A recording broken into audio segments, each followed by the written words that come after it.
গুলি করা হয়েছে, দেখছেন কি দেখছেন না? দেখছেন কি দেখছেন না? আরে মেয়ে কিসের রাজনীতি করো? যে রাজনীতির কারণে আরেকজন মানুষকে গুলি করিয়ে মারা লাগে, কিসের রাজনীতি করো? যে রাজনীতির কারণে আরেকজনের জমি দখল করা হলো, কিসের রাজনীতি করো? যে রাজনীতির কারণে আরেকজন মানুষ তোমার কাছে নিরাপদ থাকে না, অথচ আল্লাহর রাসূল তো রাজনীতি করছেন। এই কালচার কোথা থেকে পাইলা? এই মন মানসিকতা যতদিন পর্যন্ত ভেতর থেকে না সরাবেন, আল্লাহর কসম করে বলি এই দুনিয়াতে কোরআনের আইন কায়েম হবে না। ঠিক না? কি বলেন?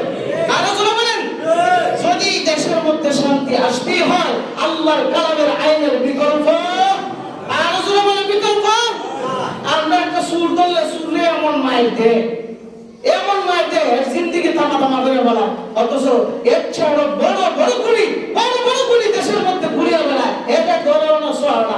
আর যদি হত্যা আম সুরের জাম সুরের খাল সুর গুরু সুর হত্যারে বাধা একবার ভর্তা হয়ে যায়, আছে কি আছে না? আছে কি আছে না?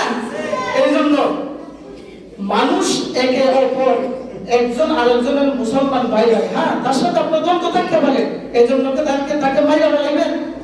মাইরা ফেলাইলে কি ঝামেলা শেষ হয়ে যায়?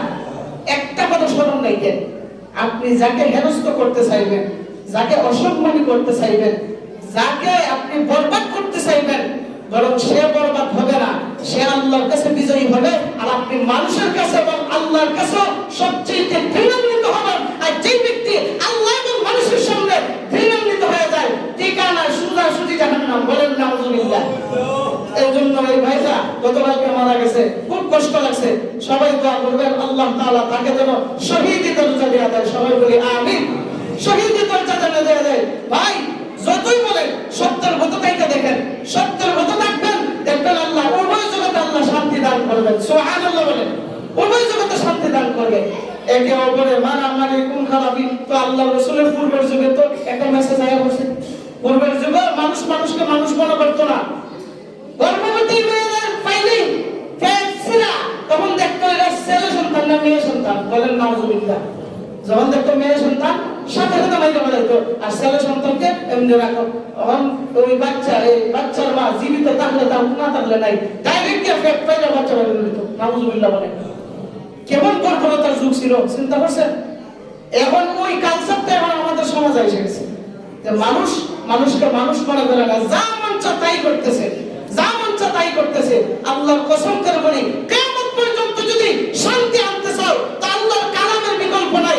আল্লাহর কালামের আইন যতদিন এই জমিনে বাস্তবায়িত না হয়েছে, কিয়ামত পর্যন্ত যত মানুষ, যত সরকারি, যত উপদেষ্টা, যত মন্ত্রী দেশে আসুক শান্তি আনার জন্য, আল্লাহর কসম একটু শান্তি আসবে না, একটু শান্তি আসবে না। বলে ঠিক না ভাই? একটু শান্তি আসবে না। কোরআনটা হাতে নেন না ভাই। সুরের বিচার আছে, জিনাকারের বিচার আছে, এগুলো করেন না। এগুলো কইলে দেখেন ওই একটাটা লটকাইছে দেখছি, তা আল্লাহর রাসূলকে গালি দিয়েছে। বলেন নাউজুবিল্লাহ। হ্যাঁ ওই জাতের বিচার করা দরকার। সব ক্ষেত্রে তুমি আইন করো, অসুবিধা নাই, কিন্তু আল্লাহ এবং আল্লাহর রাসূলকে যারা গালি দেয়, আল্লাহ এবং আল্লাহর রাসূলের চরিত্র নিয়ে যারা কথা হয়, তাদেরকে মাইরা ল্যাংটা করিয়া ল্যাম্পপোস্টের সাথে ঝুলানোর দরকার আছে না নাই? আছে না নাই? সব ক্ষেত্রে আপোষ আছে, কিন্তু আল্লাহ এবং আল্লাহর রাসূলের বিরুদ্ধে কোন কুলাঙ্গারের বাচ্চা যদি কোন গালি দেয়, তার ক্ষেত্রে কোনো আপোষ নাই। ঠিক না বলি? কোনো আপোষ নাই, ডাইরেক্ট তাকে খুন করা দরকার। কারণ আমার কথা না, আল্লাহ রাসূল হাদিসের মধ্যে বলেছেন মান সাব্বা নাবিয়ান ফাকতুলু, যে কোন বান্দা যদি আল্লাহ এবং তার রাসূলকে নিয়ে যদি কটূক্তি করে, সুজার কোনো কথা নাই, ফাকতুলু ডাইরেক্ট কতল করে ফেলো। সুবহানাল্লাহ বলেন। এইজন্য আল্লাহ এবং তার রাসূলকে নিয়ে যদি কেউ কটূক্তি করে, আমরা ন্যূনতম পরিমাণ আমাদের ভিতরে ঈমান থাকা সত্ত্বেও আমরা মেনে নিতে পারবো? মেনে নিতে পারবো? আল্লাহ এবং তার রাসূলকে আমরা কলিজা দিয়ে মহব্বত করি কি করি না? আর রাসূল বলেন করি কি করি না? নারে তাকবীর, নারে তাকবীর।